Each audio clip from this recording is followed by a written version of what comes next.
Dear Harstem, I hope you're ready for some quality Zerg suffering because I just had one of those games. Here's the situation. Protoss opens standard forge, then drops a sneaky pylon into my natural, slaps down 2 gates and a cannon, blocks my drone, trying to sneak out like it's a bad heist movie, and completely walls me in my own base like I'm not even allowed to play StarCraft today. I cancel the natural, slap down a roach warren after pool like a responsible, miserable Zerg, thinking I'll stay alive. But the fun's just starting. By the time I finally break out of my main and get downstairs, I get greeted like a guest of honor with 2 stalkers, a zealot, a void ray just vibing, multiple shield batteries and cannons, making sure I don't get any funny ideas. I muster up a Queen Ravager army, get my natural started again, but void ray snipe my 2 sad little spines, while I'm desperately trying to breathe. I think, okay, spores will fix this. I drop 4 spores, but before they even finish, dude has Tempest. I swear it was like the tutorial for how to slowly die while building units. My final heroic push. Queens, Ravagers, and Lings, we charge out, only to get blasted by Tempest, batteries, cannon, and enough Protoss junk to make me question my life choices. My question for you, oh great Harstem, did I just get outplayed? Should I have played more aggressively? Is this just a gap in my anti-cheese playbook? Or are we looking at the legitimate Zerg suffering simulator in 2025? Because honestly, it really felt like I was doing gymnastic with Queens, Ravager, Spores, and Lings, while Protoss just sat there vibing with Void Rays and Tempest behind loads of shield batteries and a couple of cannons. The micro workload just feels completely lopsided. Replay attached for maximum secondhand pain viewing pleasure. This was sent in by Sizzy X, a European diamond player at 4,000 MMR, asking, is Cannon Rush imbalanced? Or does he suck? Let's figure it out. Now, StarCraft 2 is actually a lot like cooking. You have a recipe, a build order, and then you kind of taste what's going on with your food. You know, you have a little sip of this, a little bite of that, and then you adapt and you spice it until you have a beautiful game of StarCraft.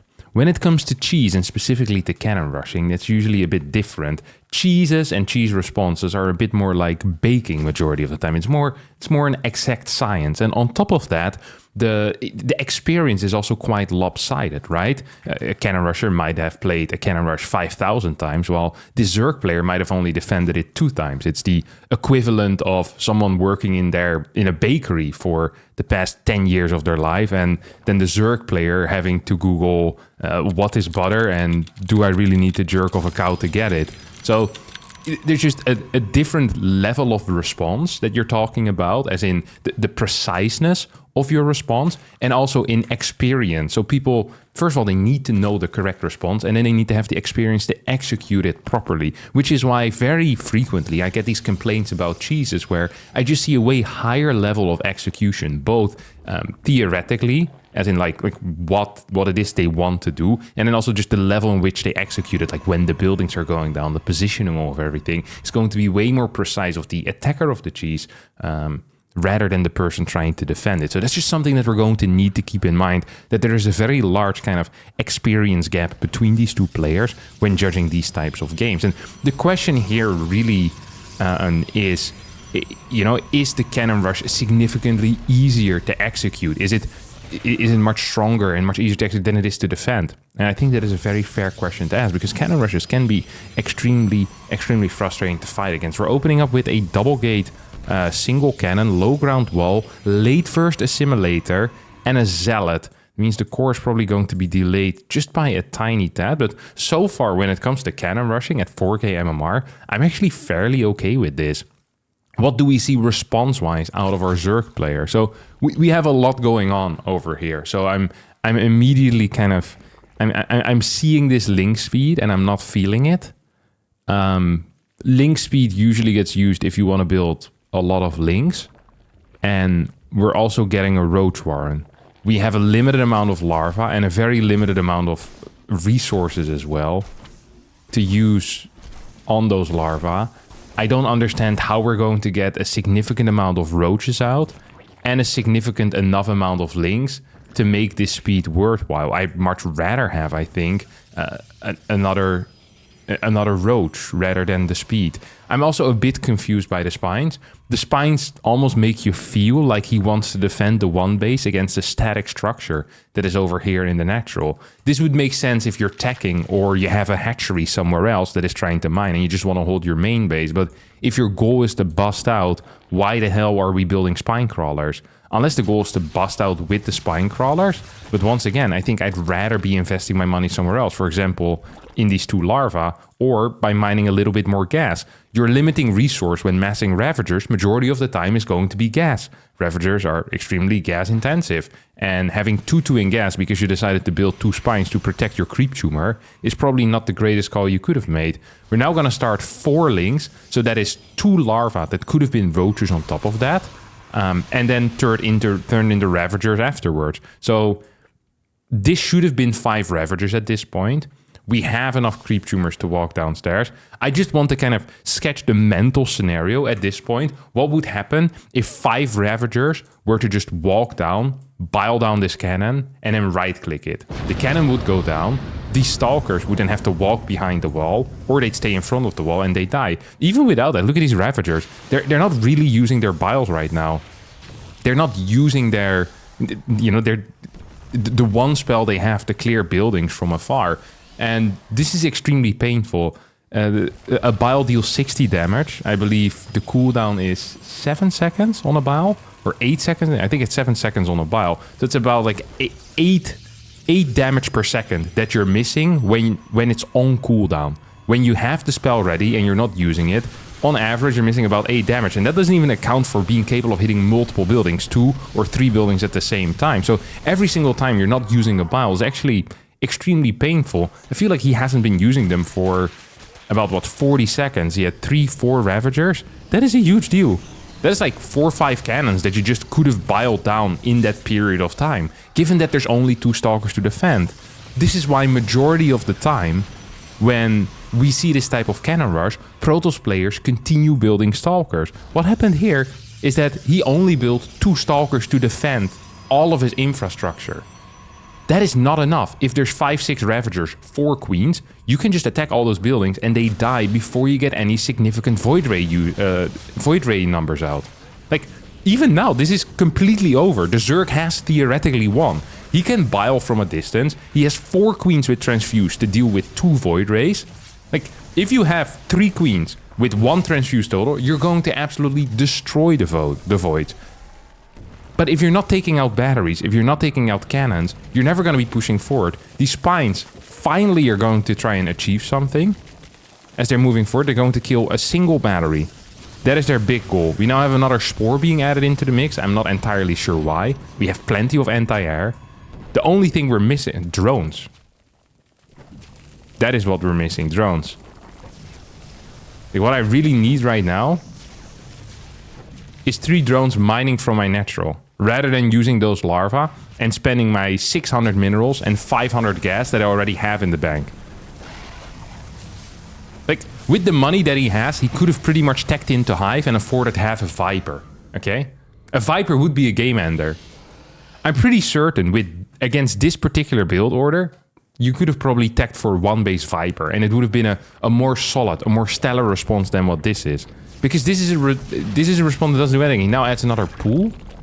No, okay, another spore crawler. 4 spore crawlers. Has he spotted yet what he's up against? No. It's going to be Tempest. So let's just quickly rephrase what happened in this game so far. Did not manage to clear the cannon rush before it got up. That is not you can't always do that. Sometimes you can, sometimes you can't. He then did not use any of his Ravager tech to try and clear any of the buildings. I think in total he managed to clear a cannon and a battery. And now 3.5 minutes after the Ravager's popping, he finally gets a gateway as well. He then went for a hatchery, droned it up, never injected his main or his natural, stopped mining gas, and used larva to build more drones. And now using larva to build nothing. This is, unironically, the best thing he's done so far in this entire game, is attacking with an army into cannons. Because he is at least doing something. He's at least saying, hey, I want to get out of here. It's not nice that you have 7 cannons near my base. Execution, once again, was not very good. I think he might have lost a Ravager there. Had to use about 5 transfuses as well. But there's a fun fact about the Ravager is that it actually outranges the cannon with the Ravager Bile. The corrosive bile actually outranges the cannon, so you can cast it on a cannon without taking damage. It's a neat little trick that our good friend Sizzy here doesn't seem to have figured out whatsoever. Tempest now continues shooting at the... I love the spores as well. Like, I know that these spores were built as a response to the Void Rays, and it was decent, but seeing someone build 4 spores against the Tempest right now, while there's nothing they're building towards. It seems like he's just stalling to die. I guess that is kind of the human condition, but it is sad to see in a StarCraft game, okay? It is sad to see... There's no end goal here in this play. He had no plan to break out. He pretended as well in the form that walking down his own ramp was like breaking out of his main base. It's like, bro, you walk down with 3 Ravagers and a Queen. It's not really the breakout you think it is. It's like going downstairs for dinner after you broke out of your room. I did it again, Mom!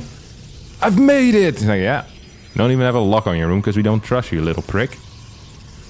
We've seen you play against Cannon Rush. And bake a cake. Stop touching the cows, weirdo. It's like, holy crap. I love that I love that Sizzy sat here thinking, you know what, I really need this game? Maximize my gas income. Or like, you know... efficiently mine gas with only 2 workers at the same time. 2 in gas.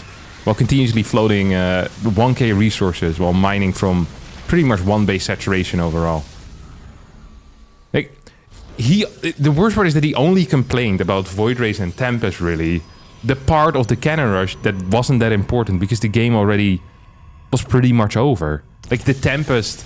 Like, the moment someone Cannon Rushes and they get to tech the Tempest, you probably should lose the game. Now, if this guy built a Nexus here, got a Mothership and 7 High Templar with Storm, and then you go freaking Cannon Rush into Mothership High Templars, like... Yeah... I don't think there's a lot of Zergs that are really relating with your problems at this moment. Like, there's people that were relating when the cannons came up, when the gateways came up, and these stalkers, they were shooting, you know? It's like, oh, they've dealt with this, but this is like... You had so many opportunities to break out for about 4 minutes, then you didn't do it, then you realized it was too late to break out, and you started trying, and then you failed, and it's like, oh, you can't break out. It's like, yeah, because you tried too late. It's like, you're sitting in a chair, and you can leave at any point, then you see a guy starting to build a wall around your chair, and like, oh, highly inconvenient if that wall ever finishes up. It doesn't seem like he's building a door. And like, the wall is finished, and the guy, you know, there's still a little bit of space, like, you want to come out? It's like, no, I'm fine on my chair, sir. Piss off. And then he finishes the wall. You start knocking, leave me out, let me out. It's like, what do you want me to do here? What do you want me to say? Yes, this was imbalanced. Him having 2 Stalkers for 6 minutes into the game, while you're roaming around with 5 Queens and 2 Ravagers. No. You suck. You suck. Alright, that's going to be it for me today. Thanks so much for watching. I hope you all did enjoy this episode of Is It Imba or Do I Suck? If you did, don't forget to hit the smash button and like it.